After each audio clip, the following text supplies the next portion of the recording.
Hey, how's everyone doing today? So I was just looking over at my car and I found another dent. This one, I'm not sure how it happened, but you can see it here. It's right there if you can see it. It's a little dent, it has a little scuff too. So I don't know if somebody ran into it with their car or what, because nothing else is really damaged on it. I just noticed that. It's kind of weird too. It's hard to see at a certain angle. But I'll turn the light on, see if it makes it a little easier to see here. So you can see it's like a little dent, a divot, which is weird, especially being on plastic. Like I said, I don't really know when it happened.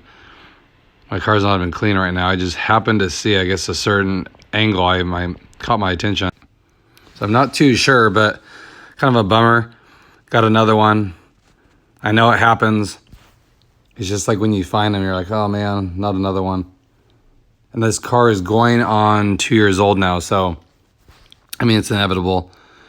Then a lot of you guys were commenting when I did the other video about my first dent, what you guys have been through, so, luckily, haven't had any accidents in it. That's good. Like, remember this dent back here? Not too bad, but that was the first one. I'm sure there's more if I look really closely. So I was joking before saying I don't want to look too close because, the metal's thin. I'm sure I'll find another one. So nothing so far here. So yeah, I just wanted to share that with you guys. Hope everyone's doing good. And I will talk to you guys later.